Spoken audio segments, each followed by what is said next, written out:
Welcome to Everyday Martial Artist, a weekly podcast where you'll join me, Brian Doucette, as I interview a different martial artist each episode and hear their story. Some guests you may have heard of, and some you probably haven't. Be sure to subscribe where all your favorite podcasts are available. Also visit our website at everydaymartialartist.com. If you're listening for a specific interview, I sure hope you'll stay and check out the other episodes.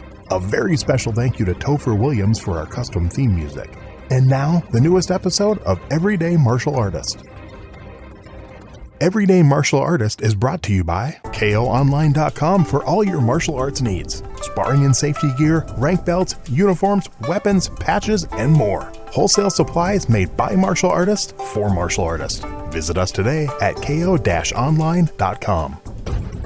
Hello and welcome to Everyday Martial Artist. I'm your host, Brian Doucette, and as we do every week, we're joined by a brand new guest talking about their life and their journey throughout the world of martial arts. My guest today is a martial artist, author, actor, and producer. He grew up running cross-country and track while in high school, which he partially credits to his martial arts success later in life. By the end of his competitive fighting career, he had won every major national tournament in the country, was a number one rated U.S. national tournament champion for 3 consecutive years. According to Official Karate magazine, he played an instrumental role in rejuvenating semi-contact karate in the late 70s. He's won numerous Lifetime Achievement Awards and been inducted into many Hall of Fames, has appeared on the covers of dozens of martial arts magazines. You've seen him in movies like Force 5, Revenge of the Ninja, and Wheels on Meals with Jackie Chan and Sammo Hung, and he even appeared in the TV series Nash Bridges, which is one of my favorites. He has a brand new podcast coming out called Sidekick Podcast. Please welcome my guest today, Mr. Keith Vitali. How are you doing today, sir? I'm doing fine, Brian. Nice to be on your show. I appreciate you taking the time to do this. I'm looking forward to this. So how we like to kick it off, I want to go back to the beginning and just kind of find out, where did that first spark about martial arts, that initial interest that started your martial arts journey, where did that come from? I was on a track scholarship in Charleston, South Carolina, and I came home for the summer break, and I had a good friend of mine, high school friend of mine, who was going to a different university, USC, University of South Carolina, came over to the house, and he said he wanted me to meet his karate instructor. Now, this was in the early 70s, so I had no idea what the word karate meant. Okay. So I jumped in the car with him. We went to the University of South Carolina, where his instructor, John Roper, was teaching class. I sat down, I watched about 30 minutes, was totally overwhelmed. I loved every second of it.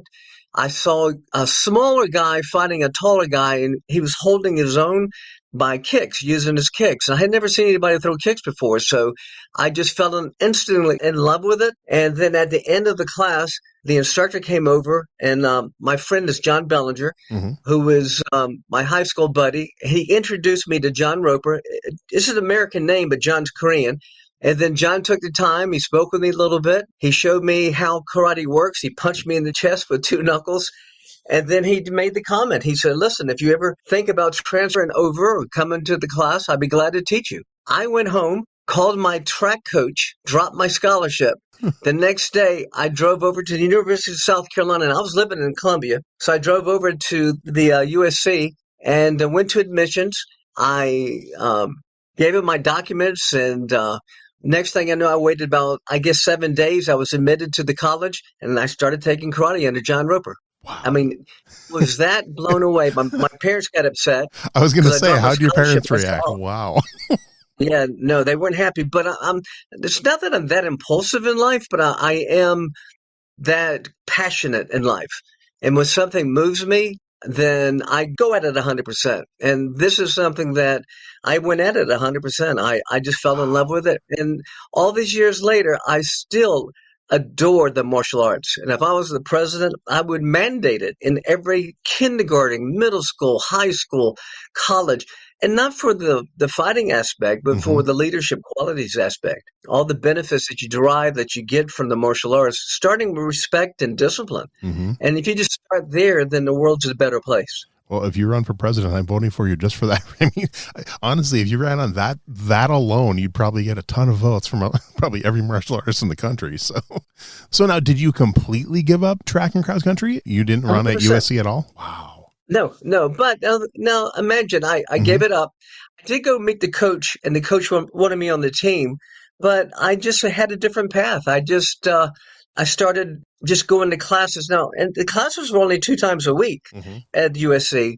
but I would just practice all the time. And we had a couple of buddies, John Bellinger and a couple of us, and we'd work out in the yard. It was back in the old days. Hmm. Gear won't be invented for another 10 years. And we're just, or maybe 8 years. And so we were just falling in love and working out and training, and I loved every second of it. And I I told myself after about a year, I was very frustrated because I remained a white belt for about a year and a month. Hmm. Most people get promoted out of white belt in 2 weeks to a month's time or whatever. But I had a very strict Korean instructor. He didn't believe in belts that much, and so he held me back, and I was a white belt for the longest time. You know how frustrated it is Hmm. when you're so passionate about something and you tell somebody, maybe a friend, a year later, you run into the same friend. He goes, "Hey, you doing martial arts? You're still doing karate?" And you say, "Yes, I'm still doing it and I love it." "Well, what belt are you?" "Oh, I'm still a white belt." So you could just imagine most people thought I was just terrible, but I just had a very strict instructor.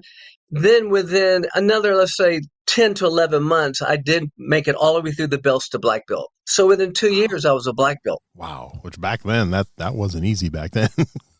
No, That's. no, it was a tough way to make just a tough way to make a living because I was Taekwondo and Hmm. I had to fight only and attend the National Taekwondo Association tournaments and workouts, and it was tough. It was really hard, and I think it was the day I received, the day I received my black belt was the day I entered the national tournament out of Atlanta under the Kim system, and there was Korean, black belts from all over the country, and I ended up winning that day. It was pretty nice. So do you remember your very first tournament? What belt and how that one went? Yeah, I remember walking into, I got there. Tournament starts, let's say 8 or 9. I'm there at 7 o'clock. I have a white belt, white uniform, and I'm sitting on steps waiting for the person to open up the door, the promoter to open the door and I'm the first person there. Nice. That's awesome. How'd you do at that tournament? Yeah, and I only back then they only had a few tournaments a year, Yeah. and I seemed to do pretty well. And I just, it was just something that I was passionate about and trained all the time. And I wasn't as gifted, but think about this: I didn't have to be as gifted.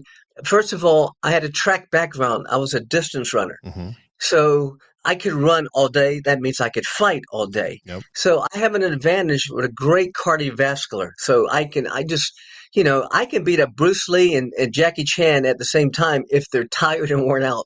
If they can't raise their arms and they're beat. We've all been so tired, you're so exhausted, you can't move a muscle. Yep. Well, that's how I like to fight my opponents.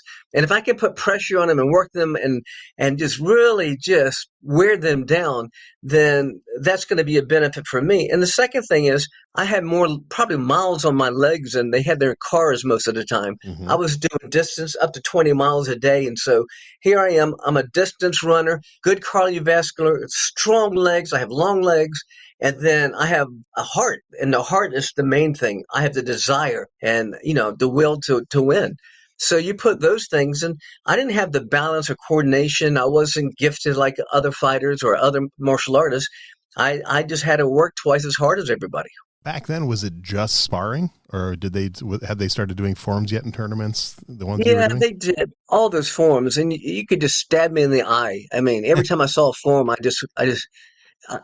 just detested them. Not that the movements, I understood the rationale behind them, Hmm. but I am so competitive. I would go to a tournament and I see three fat slobs sitting behind a desk, a table, and they haven't probably worked out in a year, but now here's a tournament, so they got their black belt on, and they're judging, and it's so subjective.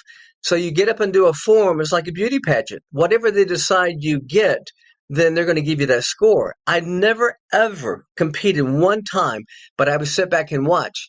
And I'd go, I'd have more respect if the people doing the forms that were judging also had to do forms themselves, because then I'd have respect for them. But I just had a hard time thinking, here's a fat slob looking at me, telling me I'm going to be good or not. Don't judge me. all you have to do is beat me. And if you can beat me, God bless you. That's all I would think. Yeah, I don't mind. Get in the ring and fight me. If you can beat me, then I'll respect you. But I had a hard time respecting Judge, and that's not right. That's not the best attitude. And I knew it. I just, I had it for myself. I had a star student years later. I was number one fighter in the country. I'm in a tournament, the national tournament in Florida and U.S. Open. And my little kid is Jerry Prince, who turned out to be a national champion, but he was only like a green belt at the time or just an underbelt. And he's probably 10, 12 years old. And he does the most phenomenal form you've ever seen. Splits, jump spins, but we had our hands down, not by our side. Traditionally, we had our hands up at the end of his form, which was light years ahead of anybody else's. All three judges gave him a zero. And when they gave him a zero, they called him to the table and they said, we don't know who your instructor is, but he's not doing you a service teaching you this way. And my little guy, Jerry Prince, says, well, he's right there. And I was like only 15 feet away. He says, why don't you tell him yourself? And they looked at me and they went, oh, crap, because I was the number one fighter in the country. I walk over to the stand, over to the table, and I said, you three gave this young boy a zero. Well, Mr. Vitali, you have to understand, he didn't have his hands by his side. And I said, well, here's the good news. All three of you judges are going to spar today. I'm going to enter you in the tournament. And when you fight me later, I'm going to teach you why you don't hold your hands by your side and you hold them up. And they said, well, don't be like that. And I said, no, you just almost traumatically damaged this young kid. Thank God I'm here. I said, but you should have never given anybody a zero, especially with form like that. Yeah. But I said, but all we got to do is, and I was serious. I go, all we got to do is sign you up. I'll teach every one of you why you hold your hands up and not by your side. And then what else could they say? But that's how passionate I was about it at the same time. So, I enjoy watching forms, and my best friends, George Chung, John Chung, Cynthia Rothrock, all these phenomenal people I hung out with. I'd bring them over to my karate school. We trained together, and they showed me good, flips and turns. And, I loved it and respected it. I just didn't do it. Yeah, George and Cynthia have both been on the show. So phenomenal martial artists, wonderful guests, wonderful interviews. And yeah, that's cool. So what are some things that stand out that you remember about that first instructor, Mr. Roper? What are some things that really stood out about him, that you still remember to this day? Everything. He was such a phenomenal teacher, not a good not a good leader of men and women. He didn't care. We were at the University of South Carolina. We'd have 300 students every session, and he wanted them whittled down to 5 or 10 people tops. And so he was just vicious, kicking, punching us. If you made a mistake, give me 100 push-ups, get out of the class. But he was a precision instructor. He would just tell us, most blacks, whites, are terrible in martial arts. He said, the only good people in martial arts are Asians. And I would smile, and I didn't say anything. But he says, but if you listen to me and let me train you, I will make sure that you have great technique. And, and so I worked the sidekick. I worked on nothing but form. Speed and power didn't come into play yet. I was kind of gifted that way already, but it was the form. And if you have perfect form, and then you have timing. So he was a great teacher of strategy and technique like that. I wish he'd have been a better motivator. I know when I went off to teach myself in Atlanta, I was working for a guy named Joe Corley, and I promised myself I would teach with positive reinforcement versus the boot camp way he taught us. And he told us, it's like boot camp. You're a white belt, you're nothing. As you get to darker belts, it symbolizes more knowledge, and I'll give you respect when you get your higher belt. But the thing is, he just really hammered form, and because of that, I would have people tell me my beginning of my career till the end of my career, they would always go, you have the prettiest form, the best technique. And guess what? Technique is everything. When you're throwing a sidekick in a real life situation and you need your sidekick to stop somebody that outweighs you 50 or 100 pounds, if your knee is up or down or your foot position is off, they're going to just collapse your leg and get on top of you and hit you. But if you can stick somebody with that sidekick, with that heel, with perfect speed and power and timing, you're going to break them in half. You're going to just, hit the floating ribs or whatever. So I was always so just proud that I had a hard instructor. I didn't care for it during the time, But I guarantee you, after it was over, I was going, God bless, I had that great instructor. We became friends, and he would tell me things, but it was a very tough way to go. I would do something incorrectly in class, and I literally have to do 100 push-ups, stand up and let him do a jump back kick and kick me, and then Wow. throw me out of the class. And then I had to come back. It was a free class at the university, and I tell him I need to come back, but I was not going to let this guy beat me. And he said, Keith, I tried to beat you down. I tried to get rid of you. I wanted to see your heart. And I went, God, I just so competitive. When there's just no way I was going to stop. So what was your black belt test like? Well, actually, it wasn't a black belt test at all. It was, he awarded me my black belt. He says, here's what you're going to do. You're going to drive down to Atlanta. We're in Columbia, and there's a national tournament. And Eugene Kim is the head of all the whole Taekwondo Association. Mm-hmm. And I have been down a couple times to train with the Kim brothers and also some of the Taekwondo people. They knew who I was because they knew who John Roper was. I showed up that day with a black belt on, and the head of the entire Taekwondo Association comes over to me and goes, you don't deserve that black belt. You didn't test under us. You will fight everybody in this tournament, all the black belts. And they lined the black belts up for me, and I had to go through each and every one of them. Wow. And then I beat each, it's just, I'm so fortunate I was on that day, but I beat each of his black belts. There was one that was, get this, one is so gifted, so just unbelievable. Mm-hmm. I've never seen anybody as good as his black belt, and he could jump like over you. And he's a black gentleman, about a 6'2", 6'3". I've never seen anybody can jump that high or have that kind of speed. So here it is, my first tournament. This guy has never been beaten. And I ended up fighting him, and I was fortunate, and I win. Well, 10 years later, I'm at this national tournament, and I'm the number one fighter in the country. And this gentleman walks over to me, and he goes, hi, he introduces himself to me. And I said, well, nice to see you. He goes, I just want you to know that I never got a chance to fight in open tournaments like you do all over the country. I've always been loyal to fighting only in Taekwondo tournaments, and I've been the Taekwondo national champion all these years and never been beaten. And he had like 5 or 6 guys, like an entourage around him. Mm-hmm. And I said, his name was like Skipper Williams. And I said, so you're Skipper Williams? He goes, yes. And everybody said, oh, yes, he's unbeatable. Nobody's ever beaten him. And then I said, wow, you must really be good. And then I went, I kind of remember, didn't somebody beat you at one of your national tournaments? And they were all going, no, no. I said, no, wait a minute. Pretty sure there was a skinny white boy that kicked your ass one day. And he stopped and looked at me. He goes, it was you. It was you. He goes, oh my God, we didn't know who that guy was. He just showed up and he beat me. We had never seen him before. You're the number one in the country. Oh, it took the number one country guy to beat me. Oh my God. And he was just so, happy that I turned out being the top fighter in the country. That's cool. But that was my first experience, but it was kind of cool. I really enjoyed it. That's really cool, actually. So then how long did you stay at that school with Mr. Roper before you moved on and continued your journey? Maybe just a few years. And then, I was in college. Mm-hmm. And so I moved on and I got out of college, and I went to work in Atlanta for Joe Corley, became his head instructor for a few years, which was phenomenal for me because Joe Corley had this national tournament called the Bout of Atlanta. Yep. And all the top fighters in the country would converge once a year. I think it was in like June or July at his tournament. And so I had one of his schools, and a lot of the fighters, the top fighters in the country, would come down a day or 2 or 3 days early and work out at our school, which allowed me in turn to work out with them. And every time I would work out with somebody, I'd pick their brains or look at their technique and whatever.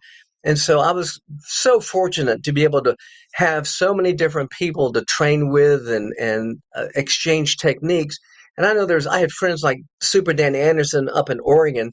Very seldom did anybody go there to work out with him. He'd have to travel. But I had people coming all the time. I had them all. I had, you name it. If you were anybody almost in the nation during those years, you came to my school and you worked out with us. Nice. And so I had a chance the whole top 10 came, and we were so competitive. We tried to kill each other in the ring, but we were friends. And when they came over, we would just work out at night and work out and go out to eat together and drink. I mean, it was that kind of rapport. And I was so blessed to be a part of that era, because that era was what we call the golden age or the Renaissance age. You had the phenomenal fighters like Joe Louis and Bill Wallace and Jeff Smith and those people. And then they retired to fight full contact, and it left a void. And that void, it took 2 years without the ratings, or 3 years went by. And so finally, they started up the national tournaments again. We started having the ratings again.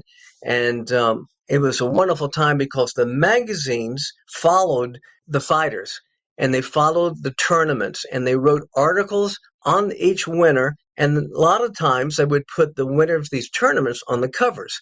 Well, guess what? These magazines create stars Yep. because, people from all over the country. And at the time, America was the leading martial arts really phenomena in the whole country. The whole world. So these karate magazines, Black Belt Magazine, Official Karate, KI, they all went all over the world. So we were kind of known at that time. I was fortunate to be on like 13 covers in a short amount of time. And sometimes I'd have 2 or 3 tournaments covered, stories about me in them because I'd win so much. So it was a fortunate time that I had covers because today, all these years later, people remember me from from that era only because of the magazines and the covers and the stories. A few years after I retired, the magazines quit. They quit going to the tournaments. They quit writing about them, and especially they quit putting martial arts champions on covers any longer. And when they did that, sport karate kind of died out. It's still going, but you don't know who anybody is. Bill Wallace told me one time he was in Italy or someplace, and I think he was in Russia. And he said, Keith, this is like 20 years after we both retired. He goes, I'm in Russia, and people are asking me about Keith Vitali and Joe Louis, and I'm going, why me? He goes, because they still have your magazines. He goes, but there's no articles written. There's no coverage, no marketing or publicity on any of these other fighters. Nobody can tell you the number one fighter in any division is today because there's no magazines. There's no coverage. So, and it's kind of tribal. There's so many associations like NASCA and WACO. There's so many. Nobody knows who is the top fighter. I was so fortunate that during my era, all the magazines had one set of ratings. And, I was fortunate to be the top fighter for 3 years. And so that went such a long way and so many covers and which led the covers. I don't care if you were a motorcycle racer or a model, it's going to help you in your path. Me, I was a fighter, a martial artist, and those people in Hollywood looking for stars saw me on magazine covers, called me up, and that's how I got started in the film work.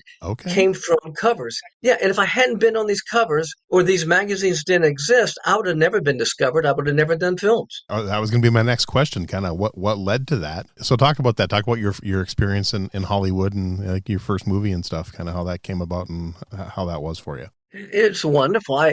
You can't be more blessed than me. Some people, I always think, it's like I read about these certain celebrities or people and I go, they were always in the right place at the right time. I was very fortunate. I was that way. I trained with the very best fighters in the world. So I came up and trained with the Chuck Norrises and Joe Lewises and Bill Wallaces. So just imagine that. I was so fortunate that these were the people I trained with. Then I'm in an era with the Ray McCallums and John Longstreet, Super Dan Anderson, Mike Genovese.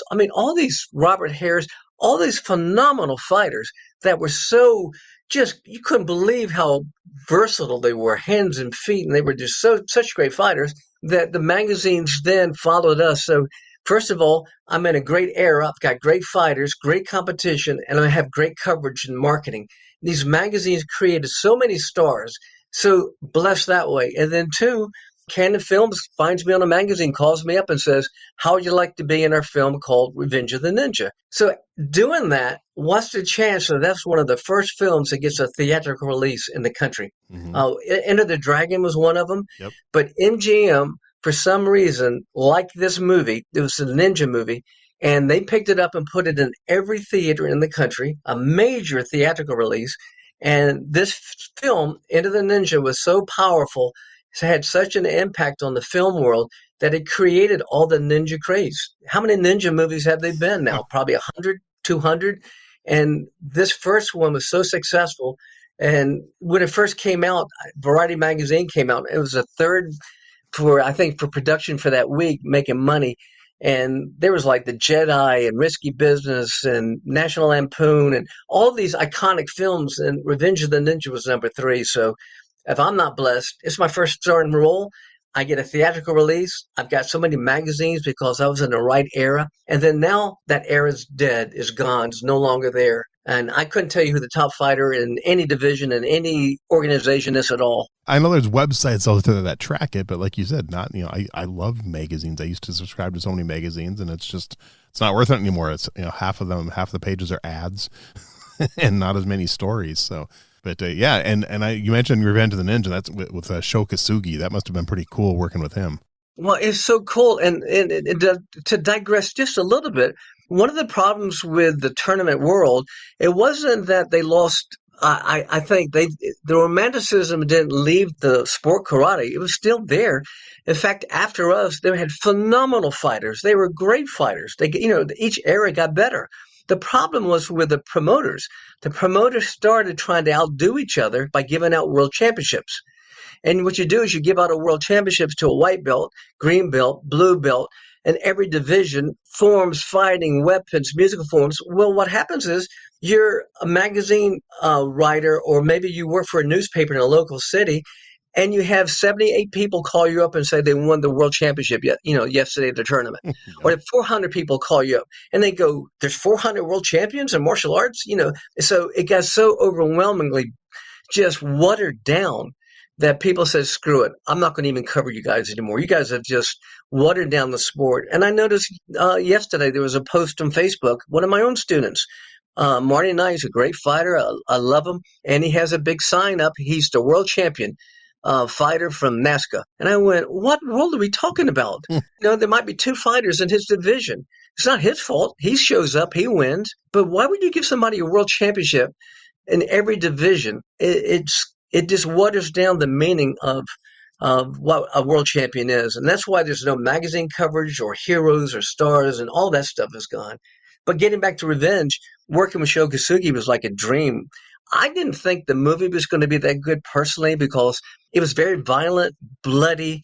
Sho Kosugi was so far over the top with, he had 46 weapons he used, and it was in person. When you watch it, you just go, how can they make this good? Now, I didn't know any better because it was my first starring role. Mm-hmm. There's ways to add music and edit and add sound, and you can make something dynamic. The only difference, the only movie I was ever in where I could tell it was a hit was a movie I did, Wheels on Mills, with Jackie Chan and Sammo Hung and Yong Bao, and Benny Urquidez was in it.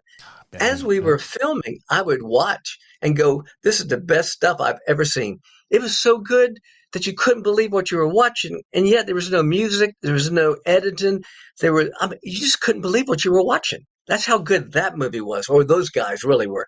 They were just phenomenal. But Revenge, I was pleasantly surprised when MGM picked him up, and then we had premieres in Los Angeles. It was wonderful. It played in every theater. This is my first film, and I know I sucked as an actor. Guess what I was supposed to? I went from being a fighter to an actor, all like in one day. And then you're supposed to, now in film, you want to, of course, emit and project facial expressions and all the emotion that you can. That's how you tell the story. But I'm a fighter, and a fighter doesn't project any emotions. What you do as a fighter is you withhold them. You hold those emotions back. For example, you're sparring and somebody hits you with a sidekick. You don't cry. You don't hold your arm and go, that hurts. You don't show it. You hold it in. Well, there's the opposite for film. And at the end of that film, Chuck Norris called me up and he goes, Keith, you did a great job. And I said, well, that might be true, but it was kind of rough. And he goes, it was rough for him too at first, because he says we're holding it in. We're not projecting because we're fighters. Fighters don't ever, showcase their emotions like they're hurt or they were hit. You would embolden the guy you're fighting if you cried when he was hitting you. So it's a different world. But then I started taking more acting classes, and I enjoyed it. I got better, I think, per performance. Talking about Revenge of the Ninja, I mean, it's still, I talked to guests today that still list that as one of their favorite martial arts movies of all time. I mean, I'll still go back and watch it. It was a classic, and like you said, I think that one kind of kicked off the ninja craze in the U.S. I mean, the martial arts craze was starting to kick off, but that specifically there was even like Ninja Magazine and stuff, and there was, like you said, just in the '80s alone, there's probably 100 ninja movies out, and that's the one that kind of started it. So. ninja outfits, ninja shoes, ninja, everything's ninja, ninja this, ninja stars, ninja shurikens, and on and on and on. But that film just started it, but it also put Canon Films on the map because they were just a low budget film company. Yep. And then went from making low budget films to making, $100 million films after that. Yep. Revenge, I was just so blessed to be in that film, and I had a great experience. And at the end, I died in the film, and I remember laughing about it because how did I had no clue how to die in the film. So the bad ninja is killing me and with a shuriken, and I'm on the ground and I'm dying. I have dialogue as I'm dying. And I remember later, the film came out, and my son would always make fun of me. And my daughter, Jennifer, she would laugh and never say anything. But my son, Travis, would just laugh and laugh. And every time he got in trouble, I'd say, Travis, you're in big trouble. He would do my entire dying scene, fall on the ground, hold his neck. And he actually would do it better than me. I mean, literally better than me. That's awesome. And I go, Travis, you got to quit doing that. I can't punish you if you keep making me laugh. And then he had my dialogue down, my accent down. He had it all. And That's awesome. I just loved it. But of all the movies I've done, no matter what I've done, the Jackie Chan stuff's good, but whatever I've done the most, people come to me and they go, from that film, we hated to see you die in that film. That's the common denominator for that film. They're probably thinking I sucked as an actor, but I never suck as a kicker or a puncher. My techniques, I always was so confident with them. I have long legs, and I know I can throw them aesthetically with the pretty techniques. And so I was very confident about my physical prowess. But of course, acting was a whole different story. But I love the fact that still after all these years, people go, yeah, I saw the film.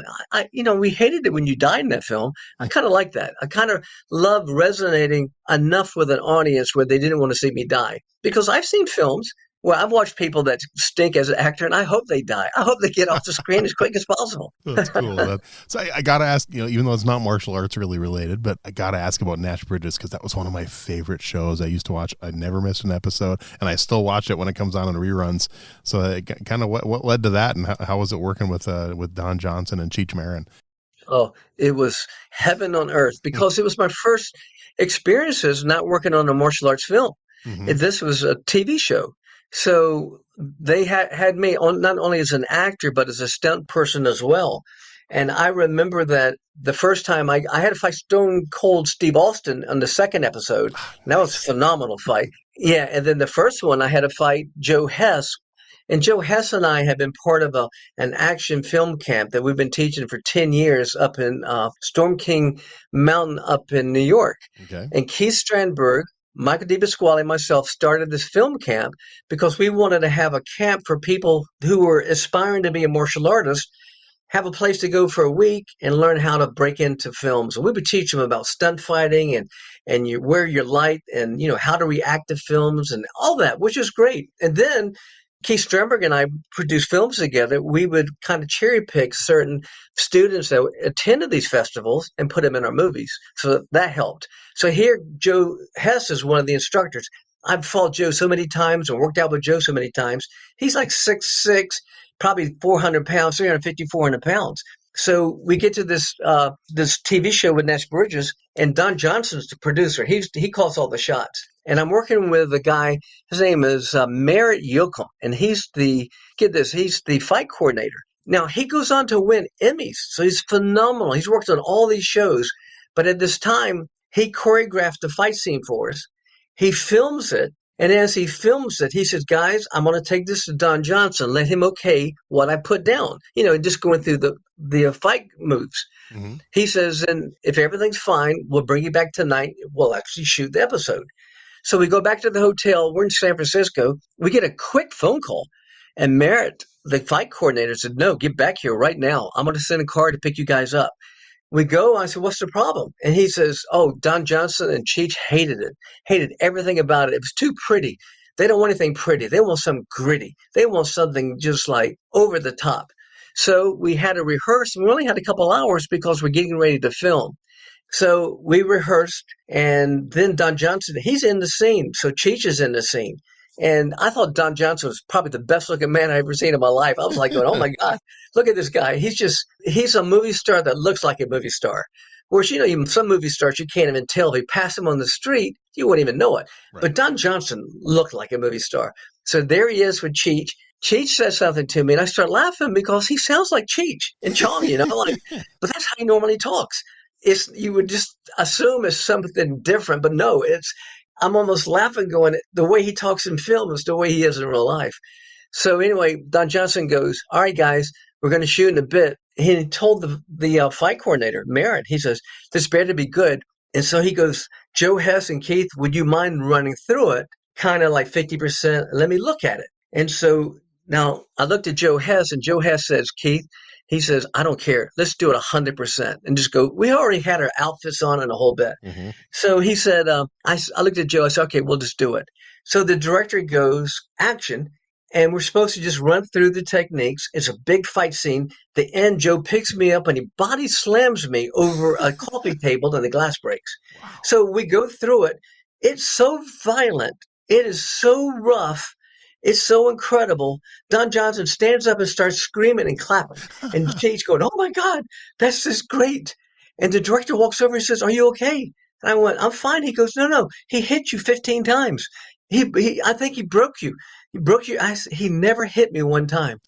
And then Don goes, what? I go, guys, he never hit me one time. They go, but it looked like he was just taking your jaw off and kicking you in the head. I said, no. I said, I've worked with Joe Hess all these years. We know how to sell it. I mean, we miss each other, but we're selling it in a way they couldn't tell the difference. And it was, cool. I think, the highlight of my career from an ego standpoint. When the director, we shot it and everything worked out great. And the director came over and he goes, out of all my years of directing and all the TV shows and action shows, he says, that's the best fight scene I've ever seen. He said, because I thought you were hurt in every single one of those takes. He said, I thought he was killing you. And he goes, for you guys to sell that in a way that we're here in person and can't tell, he goes, that was just incredible. So they liked it so much, they brought me back out again. And then they called me for another episode. They said, get this, a lady calls me up for the casting. And she says, we're going to have you fight Stone Cold Steve Austin. You are the bad guy. He's a policeman working with Don Johnson and Cheech. I said, fine. And they said, but we have some bad news for you. I said, what do you mean? You lose this fight. And I went, well, I don't understand. Of course, if it's in the script, I'll do what the script says. She goes, well, you don't have the attitude that most wrestlers have. And I went, I'm not a wrestler. She goes, oh, she says, because when I talk to wrestlers, all of them hate to lose. They don't want to lose on film. And I went, yeah, it's ridiculous. Whatever's in the script, I'm an actor. I do whatever's in the script. So we went there and we filmed, and there's probably 300-400 people on this set. Is a big wedding. Everybody's in tux. The real mayor for San Francisco is in the scene itself. And we're right on the bay, right there in San Francisco on the water. So it's a little chilly, but there's hundreds and hundreds of people. It was one of the funniest episodes of my life, or times of my life, because Merritt's there again. He choreographs everything. And I'm supposed to tackle Stone Cold Steve Austin. He hits the ground. I hit the ground. We get up and we do our fight sequence. Again, guess what happens? He picks me up. He body slams me into a table with a punch bowl on it for a wedding. And they want to see how high that punch can come out of the bowl. Plus, they have the table kind of sawed where it's going to collapse as well. Wow. So the director goes, and we're ready. Everything's set. We're ready. And the director goes, action. Hundreds of people there. Everything's going. And I run and I tackle Stone Cold Steve Austin. And he stands as sturdy as a light pole, about as thick as a light pole. I hit him like a Bugs Bunny cartoon and bounced to the ground and laid on the ground. And he didn't. And they go, cut. Director goes, what happened? And I looked over at Stone Cold and I said, Steve, can you please go with my tackle? Can you go with the tackle? He picks me up. He goes, okay, little buddy, I got you. But it was every bone in my body hurt. It was like running into a tree. Go as fast as you can, hit a tree, and then bounce off a tree. That's what it felt like. Wow. And then, but it was fine. He picks me up at the end of the fight. He body slams me, and the director goes, cut, runs over there. Are you okay? And I said, I didn't feel a thing. I never do. I have a gator back. It's a protective garment that you put on your back, and it protects your back. I never felt anything. These guys are pros. They know how to do it. And we broke the table. Director goes, he said, Keith, can you do all this again? He said, I need a backup. I go back to the trailer, hair, makeup, change my clothes, get ready. Everybody's waiting for me. I come out and we shoot the whole scene again. We do it all over again. So Nice. what a great experience. That's awesome. What a great story. That'd be so much fun. And all right, I got to ask, so what first led to you deciding to write a book? How did you become an author? Well, I did 4 instructional books when I was coming up. And the first one I did was called Beginning Karate. And I was so fortunate because I had a good friend of mine, Kent Minchell, who was one of the sports editors. And he was one of my students. So Contemporary Books called me up and said, we'd like you to write a book called just, anything you want to write it on. I said, well, let me do my first one called Sport Karate. It was probably 20, 30 pages. We put a lot of photos at the end, and I had my good student Kent Mitchell. He wrote I dictated to him. He put it down, made sure the book was legible and Okay. readable. And anyway, we sent that off. Contemporary Books calls me up and says, Keith, this book is so good that we're going to make it the template for all how to do books for an entire company. So when we go to anybody, we say, write a book like the one Keith wrote. It was simple, straight how to do it, had great illustrations, had a nice little bio at the end of it. He says, and we're going to give you a deal for 2 more books. I wrote 2 more books that way with him, again with Kent. Mm-hmm. And the first book, get this, that Beginning Karate book sold 30,000 copies. And the University of South Carolina bought it and was the textbook for the college. Nice. So that was my start. And again, how blessed am I to have Kent Mitchell, a sports editor for the Atlanta Journal, working with me, Yeah. or one of my students. So it was nice. So the first books were very successful. Then I wrote that one book I love. It was the tournament fighting book I wrote for O'Hara. And it was so cool because I wrote it for them and I flew to LA to get the photos done for the book. And I walk in there and it's so cool. They said, well, we need you to have a partner so we can do the photographs of how to do the techniques for your book. This guy was sitting there and I said, hey, would you like to be my partner? And he put the outfit on. And his name is James Liu. James Liu ended up being one of the top black belt movie Yeah. stars and won an Emmy. Yeah. And he said, my book is it's just my partner because he just happened to be there. And then Mike Stone, I put Mike Stone on the cover, who had just taken Elvis's wife, Priscilla, away. And she was living with him. And he was a big karate star at the time. And so I asked him to do a forward for my book and then also be on the cover with me. So he came out and we did a cover with Mike Stone. And then I did one for his book. I wrote the forward for his book. But that's kind of cool when you think about being at the right place at the right time, having Mike Stone and James, Lou there and then having that book. And then I did cut you a couple bullying books. Well, but all the books, the one I'm the most proud of is my latest book. It's called Victor Stops the School Bully. And it's an illustrated book, a kid's illustrated book about a 10-year-old boy named Victor who has to move to a new school. And he's using his martial arts skills that he learned in martial arts and applies them to when he's moving to a new school. So I got my best friend, Mike Geneva, as the illustrated instructor in the book. Then I'm starting writing the dialogue for it. My 10-year-old grandson was next to me when I was writing it. And he goes, Granddad, what are you doing? I said, well, I'm writing this book about a 10-year-old, because he was a 10-year-old getting ready to go to a new school. That's why I thought it. He goes, first of all, Granddad, you're an old man. He goes, how do you know how a 10-year-old thinks? I said, I don't. I'm clueless. I'm stuck behind a typewriter, not trying to figure it out. He goes, here, let me write it with you. And he sat down and we wrote it together. That's awesome. Then so I have a book of my grandson. Then I had good friends of mine at the State House and the governor and lieutenant governor and representatives and congressmen. They brought myself up, my wife and my dad, and we went into the State House and they presented me a lifelong proclamation, and it was a certificate of service for our book, Sam and I. So I said, Sam, not only are you a published author, but you've already got an accommodation from the State House, from the governor. So that was pretty cool. Yeah, I was just reading about that book right before we started chatting, and that my sister's a kindergarten teacher, so I love books like this, and then I read the book to Sam's class when he was in school. It was during the pandemic, and we couldn't go, so I couldn't read it in person. We zoomed in, and the teacher was there, and he had the book, and I read the book to the class, and he was so proud to have, to be a co-author with me. I don't care about anything else. Nothing. You can take all my books or anything I've done, writing with my grandson, which I love more than life, and have him on the book. Oh my goodness. How just, I keep saying I'm blessed. Yeah. I work hard, but I'm telling you, I've had some wonderful things happen. That's awesome. I mean, that like you said, it's just to do that with your grandson and have him be, that's something he's going to remember, obviously, for the rest of his life. And he appreciates it and he loves it. And I'll put links for all your stuff. I'll put links for your books and stuff out there so people can check that out for sure. So how did the idea for the podcast come about? Well, it's just recently.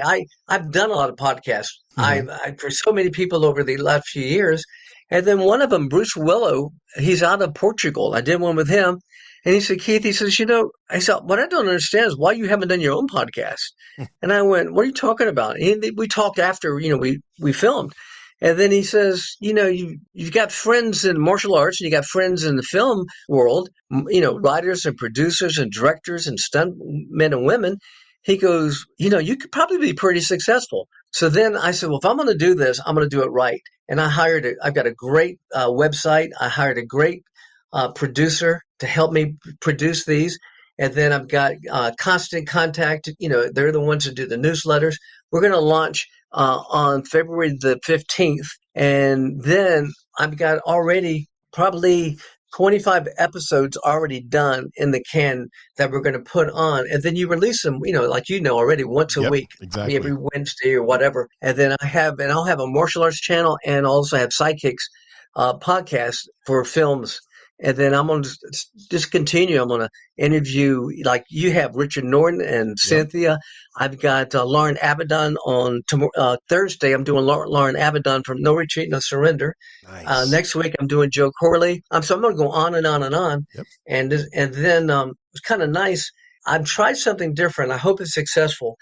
I did 20 different 5-minute episodes to go on YouTube, and they've got the film clips and they've got the the B-roll and anything to do with the photos.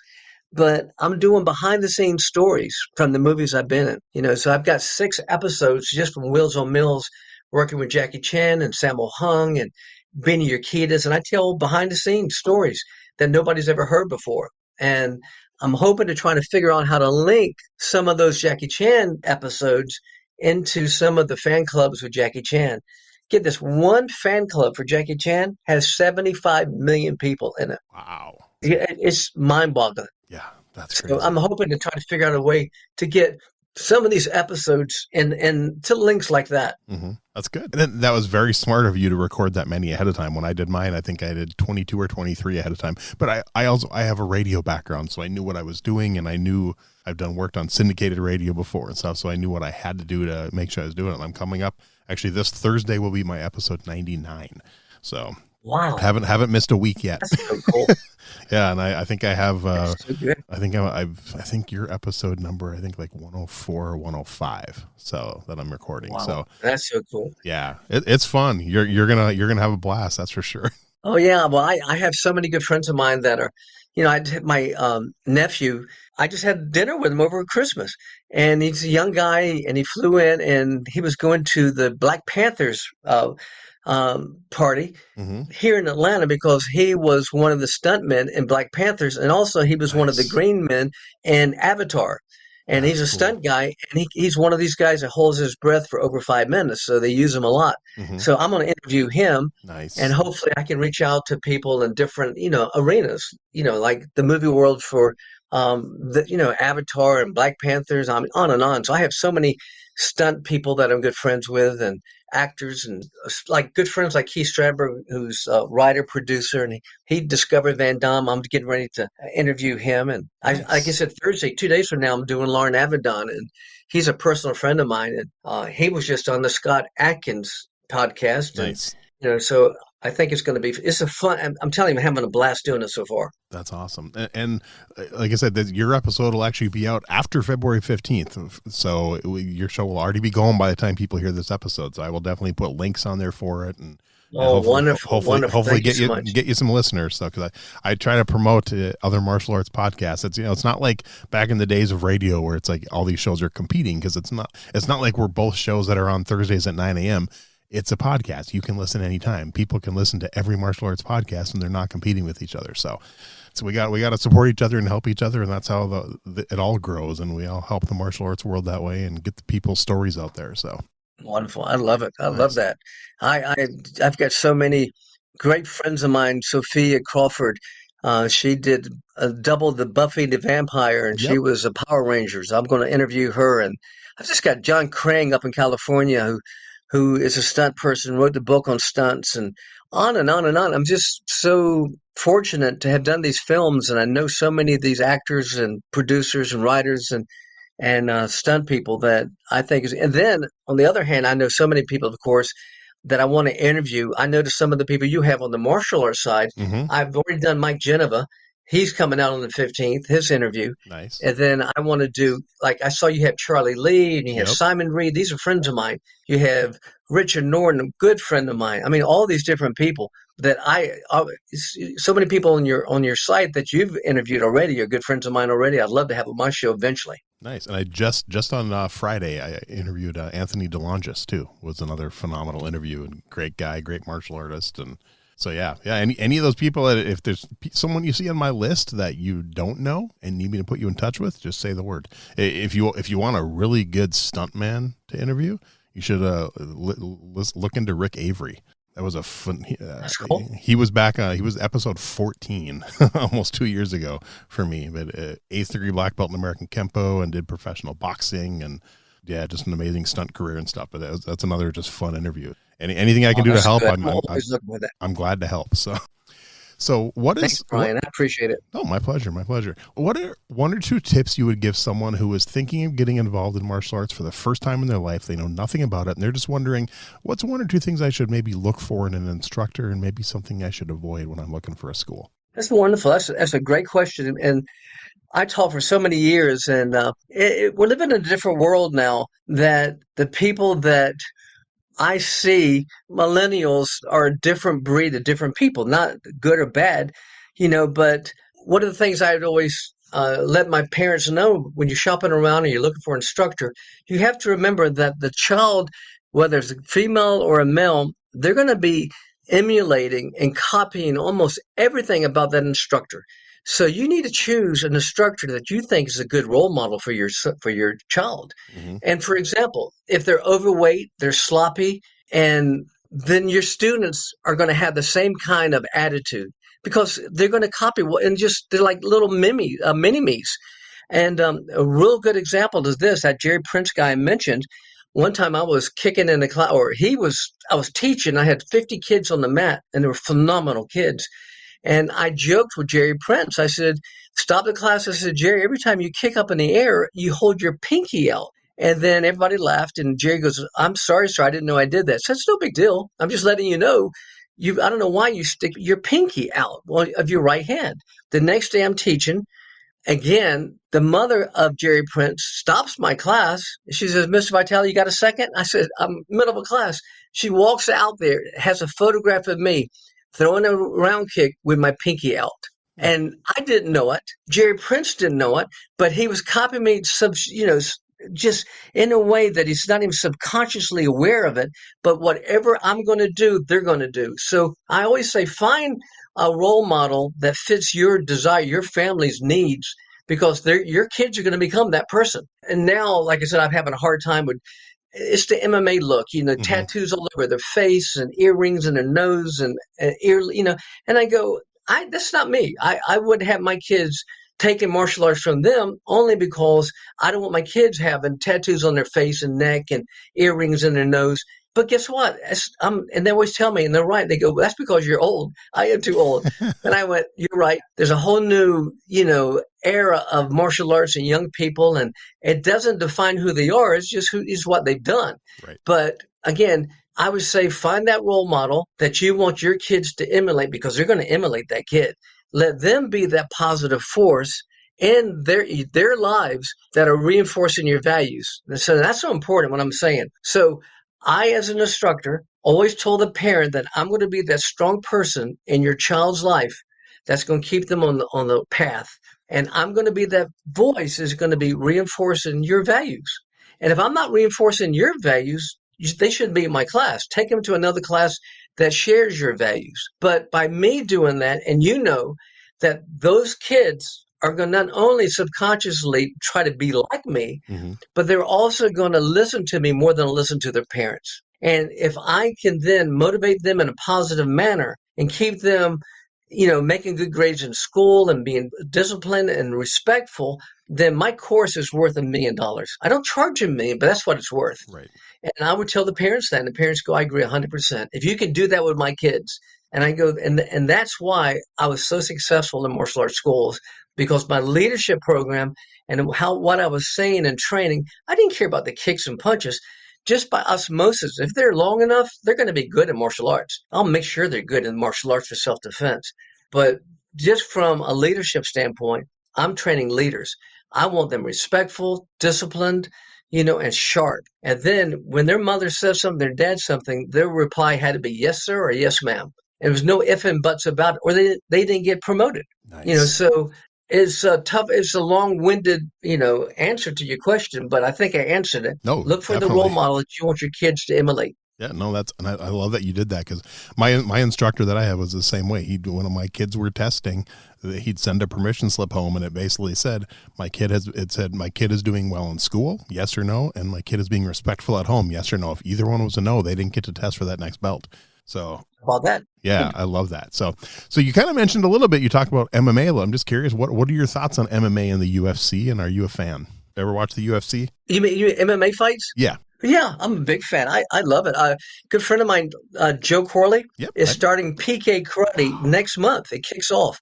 He has found financing. He's going to, and his perception and what his goal is to showcase martial artists doing stand-up fighting, Mm-hmm. like the old PKA fighters in the past. Yep. Jerry Rome and Brad Hefton and Bill Wallace, Joe Lewis. All those guys, Jeff Smith. And remember, they would stand up and not get to the ground and wrestle. I enjoy knees and elbows. I enjoy the wrestling, the MMA, what they do on the mat. Mm-hmm. But Corley's trying to bank that he's going to have up a new league starting on ESPN Plus, and it's going to be showcasing fighters standing up only. No knees, no elbows, no fighting on the ground. I wish him success. I hope he can. I don't know if the country's too jaded or the world's too Mm-hmm. jaded now. They expect people to get to the ground. I get bored if they're down on the ground too long myself. Yeah. I'll fast forward it, but tough. Oh my God, these MMA fighters, they're a different breed. They're not martial artists in a way that they came up through the system. Now, some have. We come up through respect and discipline and bowing to your instructor. A lot of these people came over from wrestling or boxing or just got in at street fighting, and then they made that transition from there, and they don't have that background of discipline or respect. And you see it sometimes in their language and the way they look and what they do and how they act. Mm-hmm. And so it's a whole world, different world. It's not to be compared to like apples and oranges. Yeah, Joe was actually on my show a little over a year ago. It was December of 2021. He was on, and he talked, he hinted at it, but he wasn't ready to quite talk about it yet.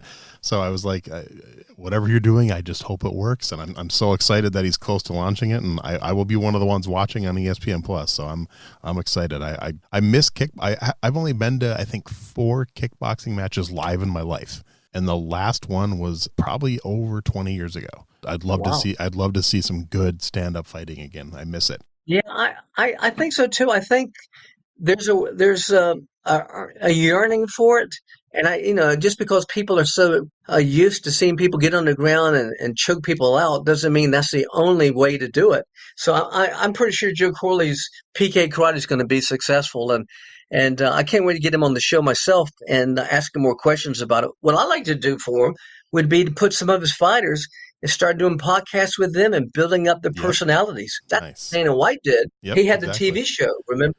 Oh, And then yeah. he put these fighters, and then they lived in the house. But guess what? It created stars. Mm-hmm. And I think if Joe would do something similar, get his fighters some publicity, marketing, so people around the country would know who they are, and then you have a following of them. I hope so. Fingers crossed. So, all right, I got some fun questions to wrap it up here. First one, who are 3, 4, 5 names you would put on your personal Mount Rushmore of martial arts?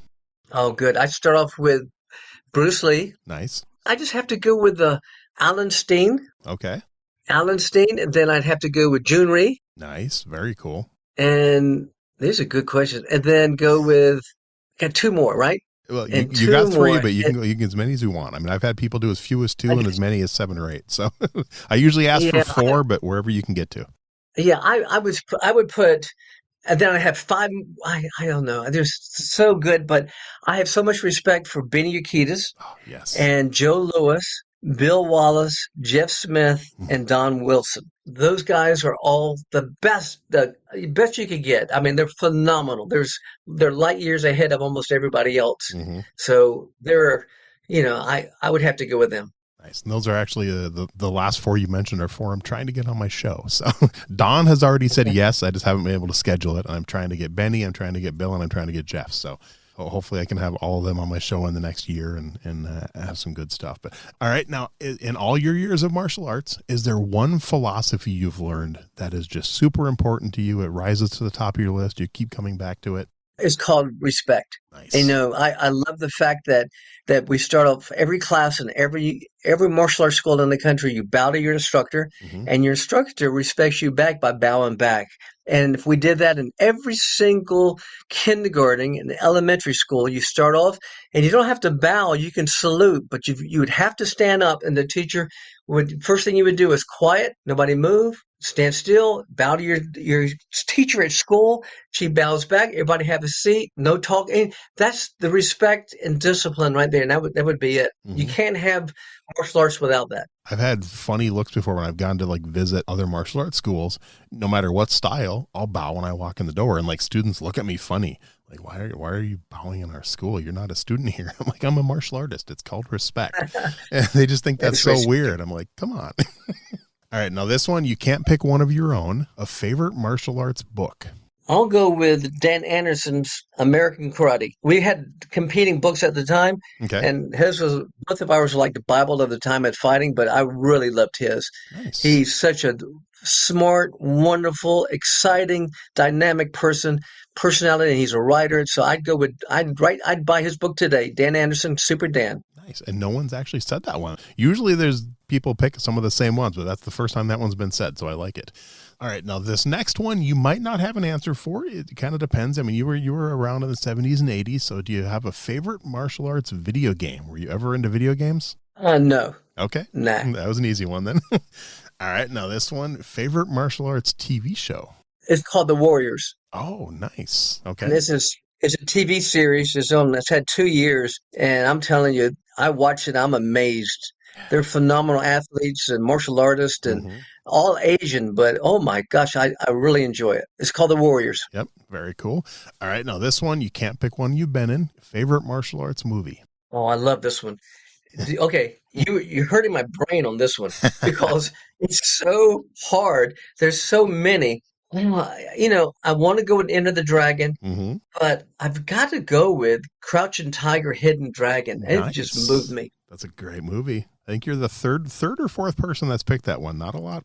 A lot of people Yeah. have picked Enter the Dragon, but only a few have picked Crouching Tiger, Hidden Dragon. So that's awesome. Good answer. There's so many good ones. There's so many that Jackie Chan has like 20 on the best 50 list. Easily. And all of his, but Enter the Dragon is just the classic. It ignited the entire world of martial arts, so he deserves it. Yeah. But the beauty, aesthetic beauty of martial arts was never portrayed on film like it was with the Crouching Tiger one. Nice. Good answer. All right. Final question. And again, can't pick one of your own. This one doesn't have to be a martial arts movie, just a favorite movie fight scene. Yeah, that's a good question. And I've seen so many. Let me see. I would go with, God, I've seen so many good ones. I would still have to say it's probably, and I can't tell you the name of the movie, but it's probably, if I had to say one, be a Tony Jaa, Oh, JAA, yep. Like Ong with the Bak or one of knees and those. elbows. Yep. Yeah, because and you could take any of the scenes, not just a favorite scene, Mm-hmm. but it's kind of mind blowing what he can do and how he does it. It's so electric and exciting. Yep. It's so different that it stands out in my mind. One of my favorite scenes is in the original Ong Bak, that chase scene when he's running through the streets and he's like jumping through car windows and through those hoops. And Yeah, that's it. That's it. Yeah. And I read somewhere he did that in one take, which is insane. I saw him in person do something, and he was jumping up, and I just couldn't even believe what I was seeing. I've seen Scott Adkins is another phenomenal athlete. I think Yep. if I had to guess, he's the perfect athlete, perfect martial artist. I couldn't say that. It'd be hard to say somebody's perfect, but Scott Atkins probably is the perfect martial artist with everything. Nice. Looks, charm, build, kicks, punch, jump, spin. I mean, everything. Yeah, he's another one I'm trying to get on the show. So fingers crossed on that one. I had Isaac Florentine on the show, who's directed Scott a few times. Basically sent an official request and say, could you please forward this to Scott? No guarantees, no promises, but at least ask him. So fingers crossed. Yeah, at least ask him. Yeah. The worst he can do is say no. And I've only had a couple guests ever say no to me. So I've been pretty lucky with the ones who at least respond. Some just don't respond, but the ones who have actually responded have pretty much all said yes. There's only a couple that have said no. So cool. Well, Keith, I have to thank you. This has been so much fun. You've had such an amazing life, such an amazing career. And like I said, when the episode comes out, I will put links for everything. But is there anything maybe I forgot to ask you or we didn't get to cover that you want to quick mention before I let you go? Oh no, I think you did a wonderful job, and I enjoyed. I think the thing I love talking about was that I'm excited like you are. You're so far ahead of me, but I have the journey ahead of me, and I'm looking forward to it for my own podcast series. And I just can't wait because it's such. It's not even a job. It's not work. When you're talking to a fellow martial artist and you're finding out all about their lives, that's fun.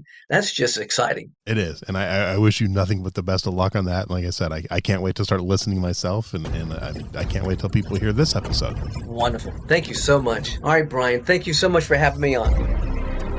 Thanks for listening to Everyday Martial Artist. We hope you will join us every week for a brand new episode with a different martial artist telling their story. If you enjoy the show, be sure to leave us a review. Also, be sure to check out our website at everydaymartialartist.com. There you can find all of our episodes and contact us to suggest guests and ask questions. Again, thanks for listening to Everyday Martial Artist, and we'll see you next week.